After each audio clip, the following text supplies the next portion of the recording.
DNS classes 2.0 में आप सभी का फिर से स्वागत है।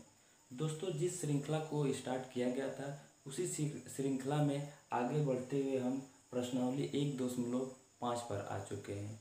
दोस्तों, आशा करता हूं कि पिछला वीडियो हमारा आपने देखा होगा और अच्छा भी लगा होगा। दोस्तों, एक चीज़ और ध्यान दीजिए कि जब भी वीडियो देखिए तो आप कुछ न कुछ उसमें कमेंट करिए, उस पर क्या प्रतिक्रिया है आप उस चीज़ को दीजिए, ताकि अगर कुछ उसमें फॉल्ट आ रहे हैं तो मैं उसको सुधारने की कोशिश करूं। अगर आप कमेंट नहीं करेंगे तो मुझे पता नहीं चल पाएगा कि मैं क्या उसमें गलत किया हूँ। ठीक है, तो इस श्रृंखला को आगे बढ़ाते हुए चलते हैं। इसमें पहला क्या है, सबसे पहले इस चैप्टर में क्या है, परिमेय संख्या और अपरिमेय संख्या के बारे में।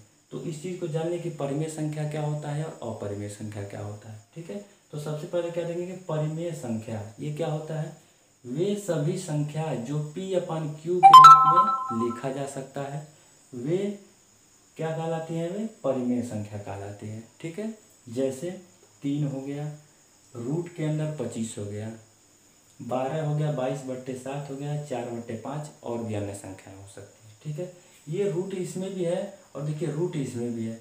तो इसमें क्या, इसमें से क्या 25 में से 5 बाहर आ सकता है और 5 क्या है, एक परिमेय संख्या, क्योंकि 5 के नीचे हम 1 लिख सकते हैं और यह P/Q के फॉर्म में हो सकता है। अगर यही रूट कोई ऐसी संख्या होती जो रूट से बाहर नहीं आ पाती तो क्या होता, अपरिमेय संख्या। अब देखिए अपरिमेय संख्या में आते हैं। तो अपरिमेय संख्या क्या होता है, वे सभी संख्याएं जो P/Q के रूप में लिखा न जा सके अपरिमेय संख्या कहलाती है। जैसे रूट के अंदर 15 हो गया, रूट के अंदर 7 हो गया, पाई का मान हो गया और भी अन्य संख्या हो सकती है। अब देखिए रूट से यह बाहर तो निकल नहीं सकता है, ये भी बाहर नहीं आ सकता है, तो इसलिए क्या हो जाएंगे, परिमेय संख्या, अपरिमेय हो जाएगा। सॉरी, ये अपरिमेय हो जाएगा। यहाँ पे रूट में है लेकिन यह परिमेय होगा, क्यों, क्योंकि यहाँ से बाहर 5 आ सकता है। और यहाँ पाई का मान क्या है, पाई का मान, ये जो पाई है ये क्या है, अपरिमेय संख्या, और यहीं पर पाई की जो मान है वो क्या है, परिमेय संख्या है। ठीक है, तो ये रहा परिमेय और अपरिमेय संख्या के बारे में। आगे जो सवाल करते हैं इसके बेस पर आधारित जो भी सवाल है उसको करते हैं। ठीक है, इसमें कह रहा है कि बताइए कौन सी संख्या परिमेय संख्या है और कौन अपरिमेय संख्या है। इस प्रश्न में ये कहा गया कि आपको ये बताना है कि कौन सी संख्या परिमेय है, कौन अपरिमेय है। दोस्तों, अगर रूट की बात अगर नहीं होती तो आप आसानी से बता सकते थे कि इसमें कौन सी संख्या परिमेय है, कौन अपरिमेय है, लेकिन इन सब में रूट लगा हुआ है तो कहीं ना कहीं थोड़ा सा ये दिक्कत खड़ा कर सकता है। लेकिन जब समझ में आ जाएगा तो ये आसान हो जाएगा। हमने पिछले क्लास में क्या डिस्कस किया था कि वे सभी संख्याएं जो P/Q के फॉर्म में लिखा जा सकता है वे क्या होती हैं, परिमेय संख्या होती हैं। जैसे P/Q के फॉर्म में जो यानी P/Q के रूप में लिखा जा सकता है वो क्या होता है, परिमेय संख्या होता है। तो चलिए इस प्रश्न की तरफ देखते हैं और इसे जल्द से जल्द हल करते हैं। पहला सवाल क्या दिया हुआ है, 2 - √5 दिया हुआ है।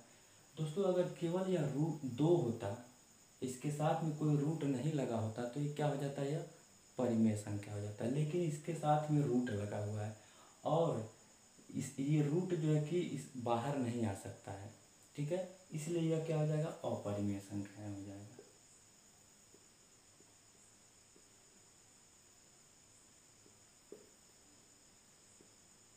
ये क्या हो जाएगा, अपरिमेय संख्या हो जाएगा।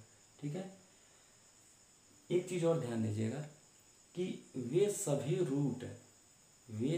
रूट अपरिमेय संख्याएं होती हैं जो रूट से बाहर नहीं आ सकता है। कहने का मतलब ये है कि वे सभी संख्याएं जो रूट में होती हैं वे क्या होती हैं, अपरिमेय संख्या होती हैं। लेकिन वे संख्याएं जो रूट से बाहर आ सकती है वे क्या हो जाती हैं, परिमेय संख्या हो जाती हैं। जैसे अगर मैं कहूँ ये 25 ये परिमेय है कि अपरिमेय है, तो ये क्या हो जाएगा, ये रूट में तो है लेकिन ये क्या हो जाएगा, परिमेय हो जाएगा। क्यों, क्योंकि इसमें से हम 5 बाहर निकल जाएगा ये, और 5 को हम क्या लिख सकते हैं, 5/1 यानी P/Q के फॉर्म में यह लिखा जा सकता है। वहीं अगर रूट 15 की बात किया जाए तो ये क्या हो जाएगा, अपरिमेय संख्या हो जाएगा, क्योंकि यह 15 से रूट कोई संख्या बाहर नहीं निकल कर आ पाएगा, इसीलिए क्या हो जाएगा, अपरिमेय संख्या हो जाएगा। ठीक है, तो वे सभी संख्याएं जो रूट से बाहर नहीं आ सकती हैं वे अपरिमेय संख्या होती हैं, और वे सभी संख्याएं जो रूट में हो लेकिन उसमें से कोई ना कोई संख्या बाहर निकल कर आ जाती है तो वो क्या हो जाता है, परिमेय संख्या, परिमेय संख्या कहलाता है वो।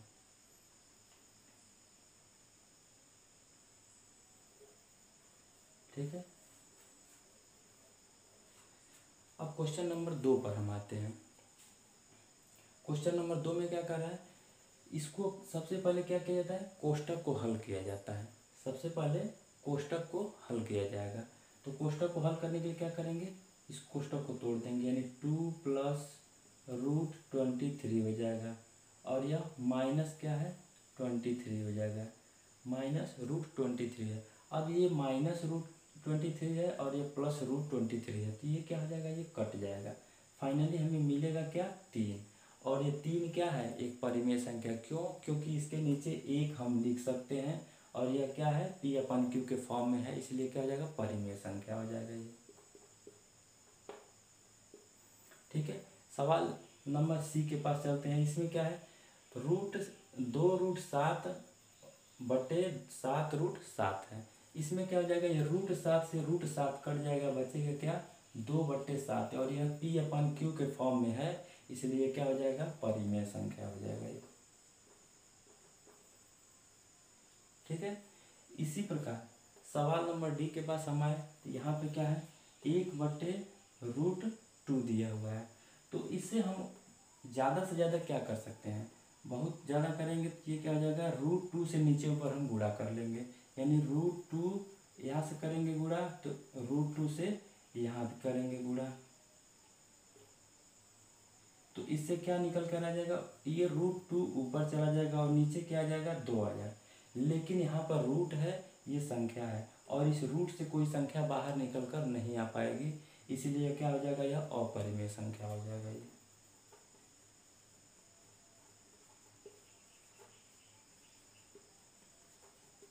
ठीक है, सवाल नंबर ई के पास आया, इसमें क्या दिया है, 2 और पाई दिया है। तो ये क्या हो जाएगा, ये संख्या है, लेकिन इसके साथ में क्या लगा हुआ है, पाई लगा हुआ है, और पाई क्या होता है, एक अपरिमेय संख्या होता है, इसीलिए ये पूरी संख्या क्या हो जाएगा, अपरिमेय हो जाएगा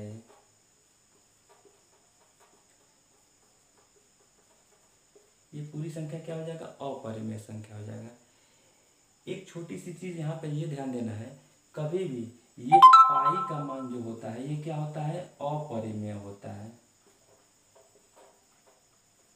और यही पाई का जो मान होता है क्या होता है, 22/7 होता है। तो 22/7 क्या है, P/Q के फॉर्म में है, इसलिए यह परिमेय संख्या कहलाता है, ये परिमेय संख्या हो गया ये। ठीक है, पाई अगर रहेगा तो यह अपरिमेय हो जाएगा, पाई का मान की बात किया जाएगा यानी 22/7, ये क्या हो जाएगा, परिमेय संख्या हो जाएगा, और ये अपरिमेय संख्या हो जाएगा। ठीक है, तो इस स्लाइड से बस इतना ही। अगर ये वीडियो आपको अच्छा लगा है तो आप शेयर करें, लाइक करें, सब्सक्राइब करें और बेल आइकन को प्रेस करें, ताकि जब भी मैं वीडियो डालूँ तो सबसे पहले आपको